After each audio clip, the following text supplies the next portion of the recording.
Y'all know who this is. Of course, the whole Greece, the whole Chicago Heights, whole South Suburbs know who this individual is. This that former governor of the Gangsta Disciple organization, Albadale Clerk. Of course, he one of the main motherfuckers who brought Gangsta Disciple to the Greasy. Albadale, what can you say to my viewers about the history of the Black Gangsta Disciple organization and your experience? First things first, to the Islamic Ummah, the Kushi Ummah, the Jinji Ummah, and the rest that might fall into the category of Islam. Assalamu alaikum wa rahmatullah. Alhamdulillahi Rabbil Alameen. Yes, indeed. First things first. The organization was formed in the 70s. It started with Larry Hoover. Larry Hoover was a High Supreme gangster. David Boxdale was a devil disciple. They used to be adversaries, but they see that there was two kings of all kings that could nobody touch their status, so they united, collaborated this organization to one function. The Black Gangsta Disciples is where it all started in.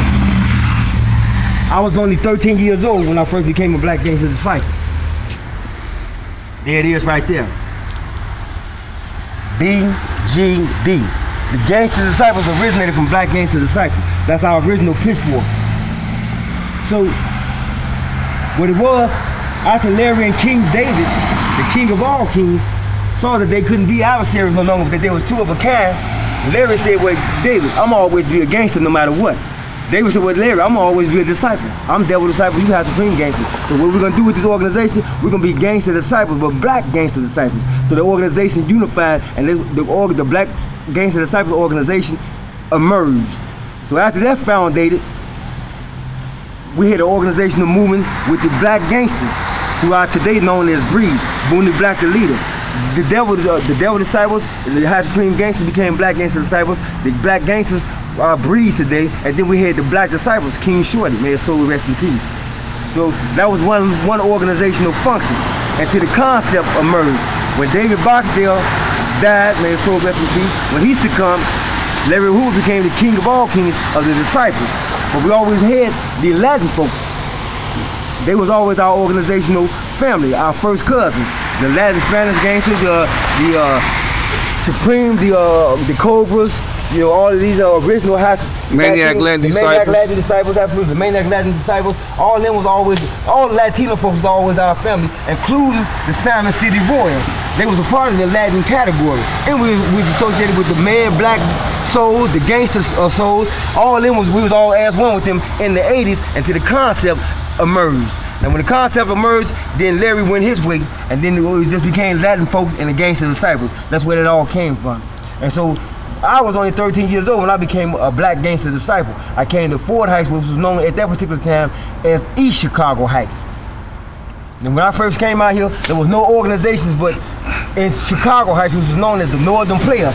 The Northern Players leaders was Duck Montgomery and Paper Bag Montgomery, Donald Montgomery and Orlando Montgomery. They was the head of the Northern Players. We used to war with those guys. We used to war with them. My first recruit in Ford Heights, there was East Chicago Heights at that particular time, was Andrew Hardy, known as Panoke. Me and Panoke was the first Black Gangsta Disciples in Fort Heights. We started with Lexington Circle. Then came Goldie Mike, his brother Kobe. We recruited them. Then Gene Bentley, Matt Goins, and Wolf. They were the brothers. And then Leroy Stevenson and his brother, Craig Hatton. Craig Hatton was one of the first Black Gangsta Disciples of the original Black Gangsta Disciples. It started in the circle. We used to war with the Northern Players. The Northern Players was very feared by the entire society of the suburbs because they was ruthless. And they was known as ruthless killers. But when we fought them for so long. When they converted to Black Gangsta Disciples, it was in the Stars and Publications newspaper in Chicago Heights. They said, it indicated, quote unquote, the Northern Players has not converted but graduated, they said. The Northern Players has graduated from Northern Players to Black Gangsta Disciples. Bam! After that, the mob really blew up in the suburbs. The Northern Players and Black Gangsta Disciples, now they hit the whole Chicago Heights, like even the west side of Chicago Heights. And then I had Ford Heights, the Easy Greasy. After that, shortly after that, I had a problem. I caught my first murder. I caught my first murder when I was 14, going on 15, on Buckingham. He died, but they brought him back to life. I went to Allie home, I stayed a week. I beat that out because he was in his 20s and I was only 14, so they made it look like self-defense. So it was the inevitable that they had to let me go, even though the state prosecutors tried to have me indicted and prosecuted on that case. After that, I did some other things on the streets, and my name blew up. I started selling big time weed. The biggest weed dealers out here was KD and Red, Frank Smith, my daddy. I was selling big time weed for them, Pinky Best. You know, they was big time weed dealers out here. Cocaine was always around, but it hadn't surfaced on the land where everybody was selling packs. And it started with pony packs. So to make a long story short, the Black Gangsta Cypher started from there. When I was 17, I went to the penitentiary. I was 17 years old. That's when I first came across the personal acquaintance. I reiterate, I was only 17 years old when I first went to the penitentiary, and I personally came across the acquaintance of Larry Hoover. You know, anybody walk up to him. He was always on, he was in Stateville, and he was a leader of the basketball squad out there. They happened to be coming through Joliet. When I first went through I was at Joliet intake, and I went to the gym, me and Face, who's deceased from the Jeffrey Manor, me, Face, and Baby C. We was all governors, but before we was governors, we was just outstanding members. Only 17 years old I was, and we saw Larry personally. We forced our way to the gym. The lieutenant right there in Joliet. What y'all doing coming from the West Cell House? We coming to see Larry Hoover, my man. And that was considered a necessity for us to see him. Even if we have to suffer the consequences of going to say it, we're gonna do this. We want to see our chief. He bagged up and let us in because Larry had some guys from Stateville with him on security. I was only 17. My first arrival in the penitentiary was Joliet. So we went in the gym. Larry saw us. His security allowed us to walk up to him. He was sitting down with his legs crossed while his guys from Stateville was warming up, preparing for a game against Joliet basketball team. He saw me. He called me to the side. I acquainted myself with him. I had a deep conversation with him. I trusted the course of my conversation confirms where I stand intellectually. So I always had the gift of gab, even when I was a kid. But Larry was like, man, you very sharp with your vocabulary, and you got hard. He knew I knew the martial arts and everything. And he told me, he said, you know what I'm gonna do? He conversed with a couple other guys, Face and C, and he said that, hey D, he said, I'm gonna give you Joliet. You gonna run the whole Joliet penitentiary. I go, no, I wanna come to Stateville with you. And he go, no, everybody wanna come where I'm at. I'm cheap. I say, I'm gonna give you the whole Joliet Correctional Center. I go, okay. But later, before the game was over, he had talked to Face and C. Face, everybody know Face from Menard. You know, he ran the entire Menard Correctional Center, and then he became a BM. He went to the streets, and shortly after his arrival back to society, something happened. I don't know exactly what transpired, but I certainly know with certainty, I definitely know that it wasn't the organization that did that to him, but he wound up being assassinated. But anyway, Face and C was real smart. They was in data entry, and they had certificates, you know, certifying what they do in a data entry. So Chief changed his mind. He called me back to the table and said, no, I'm gonna give Face and C the whole joint. He said, I'm gonna give Face and C the whole institution, AD. He said, but you gonna run the whole cell house. But Face is the head man of all, man, and then C followed behind him. I don't know why he did that. Face and C vocabulary wasn't equivalent to mine, but they had that certification. I wasn't even, I was 17 years old. I got kicked out of Bloom Trail when I was 16 because they caught me with some weed. I was selling weed in the school, and I had a banger. So they didn't call the police. They just suspended me for a whole year. And in the process of that whole year, I wound up never going back because I caught this case. And what I'm describing and explaining to you about right now with the Larry Hoover situation. But anyway, Larry Hoover gave Face the whole institution, the whole compound, and C was his assistant, and they gave me the sale house, the big sale house. So my nigga that was assisted me was Pookie Slim, Ron Williams. We ran the whole institution for Face and Lil C. And I did this for years before I got sent to Sheridan. From Sheridan, I got kicked out. I went to Stateville. Larry started mingling with me. We got more and more acquainted. I came to the street. I was the reason. Started dealing with my guy, Governor Vic, from the Wild Wild Hundred. I stayed in the Hundred. Me and Vic got totally acquainted. But I met Vic in Stateville. I met Vic in Joliet. He had just came through, but he didn't stay for no longer than 3 months. He was on the writ. For some reason, he disappeared and he came back to the street. And so Vic became a governor. When I came to the streets, he was already a governor. Me and Vic, we united with Gerard Hardy. We made Gerard a regent. I was already a regent. As time moved along, like maybe a year and a half after that, me and Vic ran the whole hundreds. The whole hundred. Vic always was the man, but certain organization members were saying that Vic was extorting folks, setting certain folks up, getting robbed, the guy that was rolling big weight. So I cleared Vic's name. I united the organizational membership when Vic called a big session in the Wild Wild Hundreds. The whole Wild Wild Hundreds was there as Jeff Car Wash. I believe it was on 109th somewhere, but Big Jeff had a car wash out there. And Vic told me he knew I was the spokesman. I was always the spokesman and a leader, but I was only a region at this time. So Vic like, yeah, this AD from the suburbs, but he from the Wild Wild Hundred, but he moved out here. Here's the situation. AD gonna address y'all about to clear my name of this negative, erroneous information y'all had about me extorting the folks. And I took the flow, and I told the guys, ain't no big meat to use in his mouth. It have never been. Larry Hoover personally said, every standing member, regardless of what his title pertains to, deserve a fair shake. Even if he fuck up for the first time, excuse my profanity, I just couldn't find no other words better to express myself. Larry said, even if he fucked up, still give him the benefit of the doubt. Don't always go into banging a nigga head against the wall, giving him punching head. So we had to give these guys the benefit of the doubt, because even if he had an outstanding title, ain't no big meat to use. Law govern all events. So if a head do something out of the guidelines, then he got a consequence, he got something. It's gonna be more tremendous than the standing member that slipped up, because he a leader. And he know his obligations to his responsibilities to that title.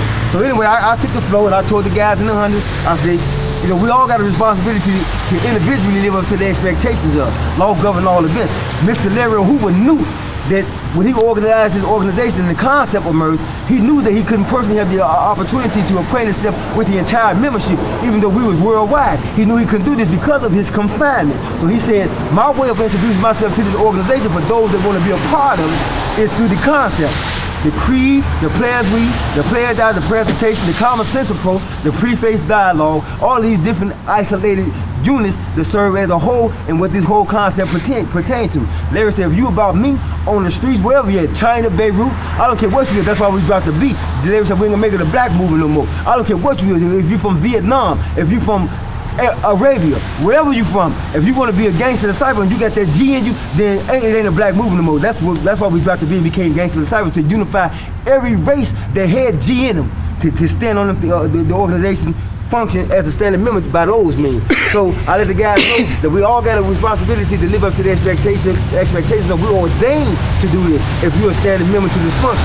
And so I let the guys know that Larry didn't have the opportunity because of his incarceration to acquaint himself with the entire membership. So that's the documentation, the concept. If you're about Larry Hoover, you're going to study your laws and policies so that if you are a part of a leadership that might be covertly moving against the organization through means of dissension, then you would know his limitations by trying to address this man, showing him his leadership respect because you're a subordinate of his. And if that don't work, then you take it to the chain of command, the next man behind it, and he take it to his staff until they bring it to the table and find a way to solutionize the problem. But that's what law pertains to. I went over the details about this so that you can know the extent of what organizations, laws, and policies pertain to. Regardless of what y'all doing today, renegading, whatever, still know your shit, because when you go to the jails, they ain't having it. You might can do it on the street, but when you into them institutions, including the county jail, and you don't know nothing about what this organization pertains to, and laws and policies, documentation, then you got yourself a problem. So the more you know, the better you are. It ain't who you know. It's what you know. It's what you know, my man. It's what you know, and what you know pertains to this organization. So I'm giving you the history where this Gangsta Disciple, Black Gangsta Disciple organization thing derived from. King David, who will always be king of all kings, and Larry Hoover, High Supreme Gangster Larry Hoover, King David Devil Disciple. So what's understood is not to be explained. Our history ain't no mystery. So as I dealt with Vic and his guys got acquainted with me, they fell in love with the way I articulated my thoughts and how I addressed that particular issue pertaining to the concept, to the membership. Before I know it, I think we blew up in the dope game. I was always big in the dope game in Fort Heights. I wanted to expand my horizon, so I went to the R.B. Wells, 35th and Rose. And I had some issues with some guys out there claiming to be, well, they was a part of the membership, but they didn't have the organization work. It was Buki, Mookie, and Cliff. Buki had the customized candy apple red Seville with the gold rims. Everybody remember Buki. And when Mookie had the Astro bands, and Cliff was just a runner, all he had was a drop top Z24 with no rims.